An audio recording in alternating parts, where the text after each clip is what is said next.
Blue media Bengaluru ప్యాలెస్లో కాలక్షేపం చేస్తూ ఉన్న వైఎస్ జగన్మోహన్ రెడ్డి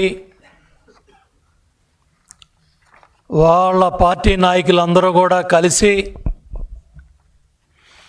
అమరావతి ప్రజా రాజధాని దగ్గర 52,000 కోట్లతో నిర్మాణాలు జరుగుతూ ఉంటే చూసి ఓర్వలేక తట్టుకోలేక విష ప్రచారం ఫేక్ న్యూస్ స్ప్రెడ్ చేస్తూ ఉన్నారు. ప్రకాశం బ్యారేజీకి గేట్లు పనిచేయట్లేదని, కొండవీటి వాగు నీళ్ళన్నీ కూడా పొన్నూరు నియోజకవర్గం లక్షల ఎకరాలు మునిగిపోయాయని అక్కడ వైసీపీ నాయకులు ప్రచార ఆర్భాటాల కోసం మేము కూడా ఉన్నామని చెప్పుకోవడానికి తప్పుడు కథనాలు ఫేక్ న్యూస్ స్ప్రెడ్ చేస్తూ ఉన్నారు. దాని మీద కూడా సంబంధిత ఇరిగేషన్ శాఖ అధికారులు రోత పత్రిక రోత ఛానల్ వాటికి సంబంధించి వచ్చిన కథనాల మీద కంప్లైంట్ ఇవ్వడం కూడా జరిగింది. అట్లాగే గవర్నమెంట్ ఫ్యాక్ట్ చెక్లో కూడా ఇవన్నీ కూడా ఎక్కడో 100 కిలోమీటర్ల పైగా ఉన్న ప్రాంతంలో వాగులో వచ్చిన వాగు పొర్లిపోయిన ఖమ్మంపాడు ఏరియాలో ఆ దృశ్యాలను తీసుకొచ్చి అమరావతిలో వాగులు పొంగాయి, చప్టాలు పొంగాయి, ఇక్కడ ఈ ప్రాంతంలో అంతా మునిగిపోయిందని తప్పుడు కథనాలు తప్పుడు ప్రచారాలు చేస్తూ ఉన్నారు. దీన్ని తీవ్రంగా ఖండిస్తూ ఉన్నాం.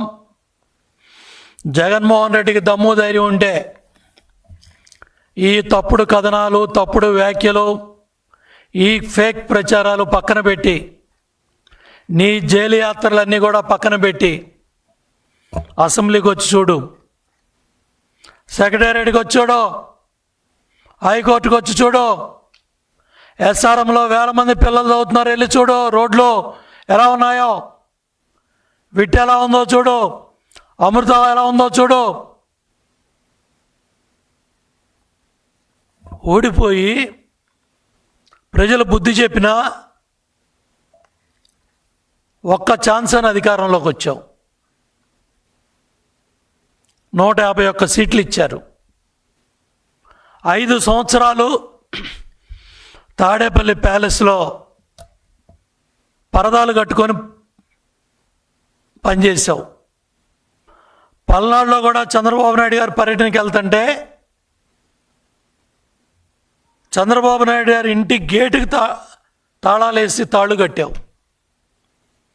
బయటకు వస్తే హెలికాప్టరు, పరదాలు కట్టాలి, చెట్లు కొట్టేయాలి.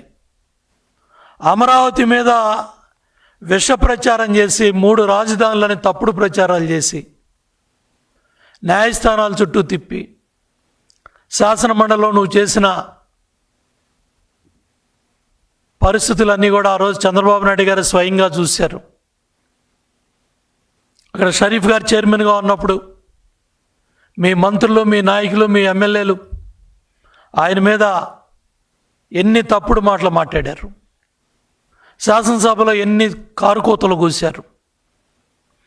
ఇంత చేసి 34,000 ఎకరాలు ఇచ్చిన 29,000 రైతాంగాన్ని మహిళలని కూడా చూడకుండా డొక్కల్లో పోలీసులతో తన్నిచ్చి వేలాది మందిని కేసుల్లో ఇరికిచ్చి వందలాది మందిని జైళ్ళకు పంపి ఇళ్ల మీద డ్రోన్లు తిప్పి పనులు ఆపేసి 3 రాజధానులు అని చెప్పి నాటకాలాడి 11 సీట్లు పరిమితం అయ్యావు. నువ్వు చేసిన ఈ తప్పుడు కార్యక్రమాల వల్ల ప్రజలు నీకు బుద్ధి చెప్పి అమరావతి రైతాంగం దగ్గర నుంచి రాష్ట్రంలో 5 కోట్ల మంది ప్రజలు కూడా జగన్మోహన్ రెడ్డి ప్రభుత్వం రాకూడదు. యువగళం పాదయాత్రలో లోకేష్ బాబు మైక్ ఇవ్వడానికి ఏడ్చారు, స్టూల్ బల్ల లాక్కెళ్ళారు. చంద్రబాబు నాయుడు గారిని 53 రోజులు రాజమండ్రి సెంట్రల్ జైల్లో పెట్టారు. మహిళల మీద అసెంబ్లీలో తప్పుడు కూతలు కూశారు, కుటుంబ సభ్యుల్ని అవమానం చేశారు. ఇంత చేసిన నువ్వు 11 సీట్లు పరిమితమయ్యి 14 నెలలుగా శాసనసభ సమావేశాలు ఎప్పుడు జరిగినా కూడా రాకుండా శాసనసభకు భయపడి మొన్న జరిగిన పులివెందుల ఒంటిమిట్ట జడ్పీటీసీ ఎన్నికల్లో పరాభవం, పులివెందుల్లో డిపాజిట్లు కోల్పోవటం ఎంత సిగ్గుపడాలి జగన్మోహన్ రెడ్డి. నువ్వెన్ని కుట్రలో కుతంత్రాలు చేసినా, ఆ రోజు కుప్పంలో చేయటం కానీ, రాష్ట్రంలో ఎంత విధ్వంసం చేసినా, ఆ రోజు నీకు 10 కిలోమీటర్ల దూరంలో కొండపల్లి మున్సిపాలిటీ గెలిచాం, తాడిపత్రి మున్సిపాలిటీ గెలిచాం, కదిరి మున్సిపాలిటీ గెలిచాం. గెలిచినవి కూడా కోర్టు వివాదాల్లో పెట్టి నువ్వు అక్కడ ఎన్నికైన ప్రతినిధులు కూడా ప్రమాణ స్వీకారం చేయకుండా ఎన్నో ఇబ్బందులు చేసావు.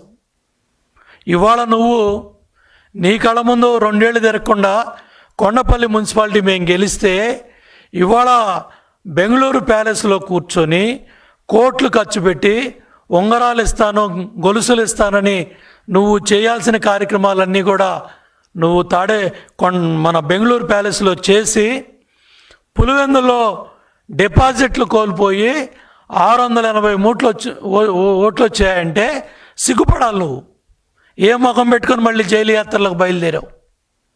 ఏ ముఖం పెట్టుకొని మళ్ళీ ఇవాళ ఆగస్టు 15 స్వతంత్ర దినోత్సవ వేడుకలు కాశ్మీర్ నుంచి కన్యాకుమారి వరకు ప్రతి భారతీయుడు ఎక్కడున్నా కూడా, దేశ విదేశాల్లో కావచ్చు, దేశంలో కావచ్చు, ఎక్కడున్నా కూడా స్వతంత్ర సమరయోధుల్ని, అమరవీరుల్ని, వాళ్ళ త్యాగాల వల్లే ఇవాళ మనం పిలుస్తూ ఉన్న స్వేచ్ఛా స్వతంత్రాలు. అటువంటి మహానుభావులను కూడా వాళ్ళ స్ఫూర్తిని కానీ, వాళ్ళను తలుచుకోవటానికి కానీ, మహాత్మా గాంధీ నాయకత్వంలో అమరవీరుల త్యాగాలను గుర్తు చేసుకోవడానికి కూడా నువ్వు మీడియా ముందుకు రాలేదంటే, ప్రజల ముందుకు రాలేదంటే నీలో ఎంత పిరికితనం ఉంది, నువ్వు ఎంత అసహనంతో ఉన్నావు, ఓటమితో నువ్వు ఎంత భయంలో ఉన్నావు, ఎంత మరి ఒక మానసిక రుగ్మతలో ఉన్నావో అర్థమవుతూ ఉంది. ఇవాళ కూడా అమరావతి మీద మునిగిపోయిందని ఎక్కడో ఉన్న వాగుల్లో వంకల్లో నీళ్లు తీసుకొచ్చి, ఎక్కడో పొలాల్లో ఉన్న నీళ్లు తీసుకొచ్చి ఇవాళ నువ్వు రా, సీడ్ యాక్సెస్ రోడ్డు చూడు, సెక్రటేరియట్ చూడు, అసెంబ్లీ చూడు, ఎస్ఆర్ఎం చూడు, విట్టు చూడు, హైకోర్టు చూడు, అందరూ కూడా ఎవరి కార్యక్రమాలు వాళ్ళు చేసుకుంటా ఉంటే నువ్వు ఇవాళ విష ప్రచారం చేస్తున్నావంటే, ఇంత ఫేక్ న్యూస్ నీ రోత పత్రికలో, రోత ఛానల్లో చర్చలు పెడుతున్నావంటే బుద్ధి జ్ఞానం ఉందా? ఒక ప్రపంచ స్థాయి రాజధాని నిర్మాణం జరుగుతూ ఉంది. ప్రతి తెలుగువాడు కూడా గర్వపడే విధంగా రాజధాని నిర్మాణంలో భాగస్వామి అవుతూ ఉంటే ఏంటి విష ప్రచారాలు? నీ కళ్ళ ముందు కనపట్లేదా? ఈ కుంభవృష్టిలో పెద్ద పెద్ద మరి క్లౌడ్ బర్స్ట్లతో, లేకపోతే అత్యధిక వర్షపాతంతో అటు బెంగళూరు కావచ్చు, ఇటు మెడ్రాస్ కావచ్చు, ఇటు హైదరాబాద్ కావచ్చు, ఢిల్లీ కావచ్చు, జమ్మూ కాశ్మీర్ కావచ్చు, ఎంతోమంది మరి ఆ జమ్మూ కాశ్మీర్ ప్రాంతంలో గ్రామాలు కొట్టుకుపోయిన కూడా ఎంతో హృదయ విదారకంగా మనం అందరూ కూడా బాధపడి కేంద్ర బలగాలు కావచ్చు, అక్కడ ఉన్న మిలిటరీ కావచ్చు, అక్కడ ఉన్న ప్రభుత్వాలు కావచ్చు, ఎవరికి వాళ్ళు తక్షణం స్పందించి బాధితులను ఆదుకుంటా ఉంటే నువ్వు ఎక్కడో జరిగిన ప్రచారాలు, ఎక్కడో జరిగిన చప్టా మునిగిని, ఎక్కడో జరిగిన వాగుల్లో వంకల్లో తీసుకొచ్చి అమరావతి ప్రాంతంలో అవన్నీ పెట్టి నీ ఫేక్ మీడియాతో, నీ సోషల్ మీడియా, నీ పార్టీ గ్రూపుల్లో పెట్టి ఈ తప్పుడు కథనాలన్నీ కూడా జగన్మోహన్ రెడ్డి ఇవన్నీ మానుకో. ఇవన్నీ కూడా ప్రజలు హర్షించరు. బెంగళూరు ప్యాలెస్లో కూర్చొని చుట్టపు చూపుగా వారానికి 1 రోజు 2 రోజులు వచ్చి పెళ్ళిళ్ళకో తద్దినాలకో వచ్చి నువ్వు ఈ ఫేక్ ప్రచారాలతో నువ్వు సోషల్ మీడియా ఏదైతే నీ పార్టీకి సంబంధించిన వాటిల్లో ఈ తప్పుడు కథనాలు వండి వారుస్తున్నావు. అట్లాగే తాడేపల్లి ప్యాలెస్లో కూడా నీ ప్యాలెస్లో కూర్చొని నువ్వు పిలిపించుకున్న ఛానల్స్ నీకు నచ్చిన జర్నలిస్టులతో నువ్వు మాట్లాడుతున్నావే తప్ప నీకు ధైర్యం ఉంటే విజయవాడ ప్రెస్ మీట్లో కూర్చొని అన్ని ఛానల్స్ని కూర్చోబెట్టి మాట్లాడే దమ్ము ధైర్యం ఉందా? ఇవాళ మా పార్టీ శాసనసభ్యులు కావచ్చు, ఎంపీలు కావచ్చు, మంత్రులు కావచ్చు, మా నాయకులు కావచ్చు, రాష్ట్రంలో అన్ని మీడియా ఛానల్స్ ముందు కూడా దమ్ముగా ధైర్యంగా సూపర్ 6 పథకాల గురించి చెప్తా ఉన్నారు. నీ అసహనానికి కారణం ఏంటంటే తల్లికి వందనం డబ్బులు సుమారు 10,000 కోట్ల రూపాయలు తల్లి అకౌంట్లో పడి ఒక బిడ్డ, 2, 3, 4, 5, 6 బిడ్డలున్నా కూడా ఆ కుటుంబాలకు డబ్బులు పడతా ఉంటే తట్టుకోలేకపోతున్నావు. చాలా పెద్ద ఎత్తున మహిళా సోదరీమణులందరూ కూడా పెద్ద ఎత్తున మా ఖాతాల్లో డబ్బులు పడ్డాయి, ఒక బిడ్డైనా, 2, 3, 4 మా డబ్బులు వచ్చాయని సోషల్ మీడియాలో కావచ్చు, ఎలక్ట్రానిక్ మీడియాలో కావచ్చు, పత్రికల్లో కానీ అవన్నీ వస్తూ ఉంటే తట్టుకోలేకపోతున్నావు. ఇది నీ అసహనానికి కారణం. అట్లాగే స్త్రీ శక్తి, మొన్నే చంద్రబాబు నాయుడు గారు, పవన్ కళ్యాణ్ గారు, లోకేష్ బాబు మహిళా సోదరీమణులతో కలిసి ఆ బస్సు ప్రయాణం నీ అసహనానికి కారణమైంది. అక్కడ మహిళల ముందుకొచ్చి ఆ పథకాన్ని ప్రారంభం చేసి లక్షలాది మంది మహిళలు బస్సు ప్రయాణం చేస్తూ ఉంటే దాని మీద కూడా నీ ఫేక్ మీడియాలో తప్పుడు కథనాలు, తప్పుడు ప్రసారాలు వండి వారుస్తున్నావు. అంటే ఎందుకు ఇంత అసహనం? ఎందుకు ఉండలేకపోతున్నావు? ఎందుకు ప్రతిపక్షంగా నీ బాధ్యతను నిర్వర్తించలేకపోతున్నావు? 11 మంది ఎమ్మెల్యేలు ఉన్నారు. వాళ్ళ శాసనసభ నియోజకవర్గాల్లో సమస్యలైనా చెప్పే ధైర్యం కానీ చెప్పే పరిస్థితులు లేకుండా 11 మంది కూడా శాసనసభ సమావేశాలకి రాకుండా కాలక్షేపం చేస్తూ ఉన్నారంటే ఏ విధంగా మరి నీ పార్టీ పరిస్థితి ఉందో అర్థం చేసుకో. ఆ రోజు కొండవీటి వాగు వారాల తరబడి, వేల ఎకరాల్లో, దశాబ్దాల తరబడి ఆ ప్రాంతంలో రైతాంగాన్ని కానీ ప్రజలను కానీ ఇబ్బంది పెడితే కొండవీటి వాగు మీద మరి ఆ వాగు నీళ్ళన్నీ కూడా కృష్ణానదిలోకి వెళ్ళటానికి లిఫ్ట్ ఇరిగేషన్ పెడితే ఆ రోజు కూడా 5 ఏళ్ళు ఆ పంపులు మోటార్లు ఆడించకుండా దాని మీద కూడా విష ప్రచారం చేశావు. ఆ కొండవీటి వాగు వరద నీటిని ఎత్తిపోసే విధంగా చంద్రబాబు నాయుడు గారు ఆ నిర్మాణం చేస్తే కూడా దాన్ని కూడా దండగా, దాన్ని కూడా మరి గత 5 సంవత్సరాలు పంపు మోటార్ ఆన్ చేయడానికి కూడా నీకు చేతులు రాలేదు. ఇవాళ పెద్ద ఎత్తున అక్కడ వేలాది క్యూసికల్ నీళ్లు కృష్ణలో పంపించే కార్యక్రమాలు కానీ, అసలు గుంటూరు ఛానల్లోకి నీళ్లే వదలలేదని మరి ఇరిగేషన్ అధికారులు చెప్తా ఉంటే మీ పోటీ చేసిన అభ్యర్థులు కూడా మరి వాళ్ళు కూడా మేము కూడా జనంలో ఉన్నామని చెప్పుకోవడానికి పొన్నూరు శాసనసభ్యుడి మీద కోపంతో అక్కడ ఆ ప్రాంతంలో లక్షల ఎకరాలు మునిగిపోయాయని తప్పుడు కార్యక్రమాలు, తప్పుడు ప్రచారాలు చేస్తూ ఉన్నారు. వీటన్నిటిని కూడా తీవ్రంగా ఖండిస్తున్నాం. నేను ఒకటే జగన్మోహన్ రెడ్డి ఛాలెంజ్ చేస్తూ ఉన్నా, నువ్వు జైలు యాత్రలకు వెళ్ళి ఈ లిక్కర కుంభకోణంలో వేల కోట్లు దోపిడీ చేసిన వాళ్ళని పరామర్శించడం కాదు, అమరావతి ప్రాంతంలో ఏ సీడాక్స్ ఛానల్కి వెళ్దామా, రోడ్డుకి వెళ్దామా, సచివాలయంకి వెళ్దామా, అసెంబ్లీకి వెళ్దామా, సెక్రటరీకి వెళ్దామా, హైకోర్టుకి వెళ్దామా, ఏ ప్రాంతానికి వెళ్దాం, ఛాలెంజ్. మేము కానీ మా నాయకులు కానీ సిద్ధంగానే ఉన్నారు. మా శాసనసభ్యులు కానీ గుర్తుపెట్టుకో, ఇవాళ సిఆర్డీఏ పరిధిలో ఎక్కడ ఏ కష్టం వచ్చినా సరే రైతులకి మరి వాళ్ళకి పెన్షన్లు ఇచ్చే విషయంలో కావచ్చు, వాళ్ళ కౌలు డబ్బుల విషయంలో కావచ్చు, వాళ్ళ రిటర్న్ ఫ్లాటబుల్ విషయంలో కావచ్చు, ఎక్కడ ఏ ఇబ్బంది ఉన్నా కూడా ఇమ్మీడియట్గా సంబంధిత అధికారులు స్పందించి సమస్యలను పరిష్కారం చేసి అక్కడ జరుగుతున్న పనులన్నీ కూడా వేగవంతం చేసి పనులు ముందుకు తీసుకెళ్తూ ఉంటే సూపర్ 6 పథకాలు ఏదైతే అటు 3 గ్యాస్ సిలిండర్లు ఇచ్చే విషయంలో కావచ్చు, మరి అదేవిధంగా స్త్రీ శక్తి కావచ్చు, అట్లాగే అన్నదాత సుఖీభావాలో మొన్న 7,000 రూపాయలు డబ్బులు పడ్డాయి. తట్టుకోలేకపోతున్నావు. కేంద్రం ఇచ్చిన 2,000, రాష్ట్ర ప్రభుత్వం ఇచ్చిన 5,000, 7,000 రూపాయలు వాళ్ళ అకౌంటుల్లో డబ్బులు పడ్డాయి. ఇవన్నీ కూడా ఏంటంటే సూపర్ మరి సక్సెస్గా ప్రజల్లోకి వెళ్తూ ఉంటే జగన్మోహన్ రెడ్డి తట్టుకోలేకపోతా ఉన్నాడు. మొన్న పులివెందుల ఒంటిమిట్ట ఫలితాలు ఆ ప్రభావంతో ఆగస్టు 15 నాడు కూడా మీడియా ముందుకు రాకుండా, ప్రజల ముందుకు రాకుండా జాతికి క్షమాపణ చెప్పాల్సిన పరిస్థితులు కూడా జగన్మోహన్ రెడ్డి ఉన్నాయి.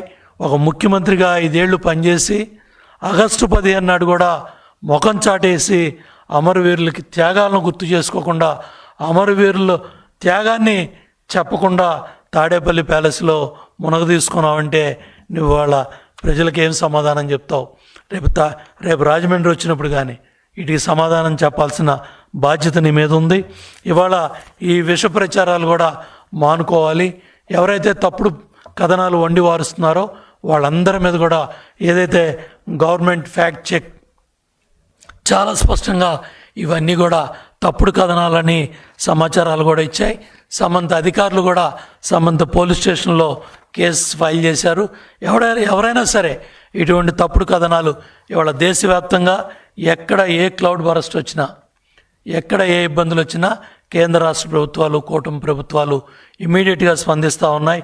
ఇవాళ ఆల్మట్టి కావచ్చు, నారాయణపూర్ కావచ్చు, జోరాలు కావచ్చు, ఇటు తుంగభద్ర నుంచి వచ్చి 64,000 కావచ్చు, పులిచింతల నుంచి వచ్చి 190,000 క్యూసెక్కులు కావచ్చు, ఇటు కృష్ణా డెల్టా ఏదే ప్రకాశం బ్యారేజ్ నుంచి దగ్గర 3 లక్షల క్యూసెక్కులు వరద ప్రవాహం వస్తూ ఉన్నప్పటికీ అవన్నీ కూడా కిందకు పంపిస్తూ ఎప్పటికప్పుడు సంబంధిత అధికారులు కావచ్చు, రెవెన్యూ యంత్రాంగం కావచ్చు, జలవనరుల శాఖ అధికారులు కావచ్చు, వీళ్ళందరూ కూడా అప్రమత్తంగా ఉండి మరి జిల్లా కలెక్టర్ దగ్గర నుంచి ఇరిగేషన్ అధికారుల దగ్గర నుంచి వాళ్ళందరూ కూడా ఎప్పటికప్పుడు సమాచారాన్ని ప్రజలకి మీడియా ద్వారా తెలియజేస్తూ ఎవరికి ఎటువంటి ఇబ్బంది లేకుండా చంద్రబాబు గారి నాయకత్వంలో కూటమి ప్రభుత్వం పనిచేస్తూ ఉందంటే విష ప్రచారం మొన్న విజయవాడలో బుడమేరు మీద, ప్రకాశం బ్యారేజ్ మీద, ప్లస్ ఎక్కడికక్కడ ఏదో విధంగా బుడమేరు మీద విష ప్రచారం చేస్తే జిల్లా కలెక్టరే స్వయంగా మీడియా ముందుకు వచ్చి ఇటువంటి తప్పుడు కథనాలు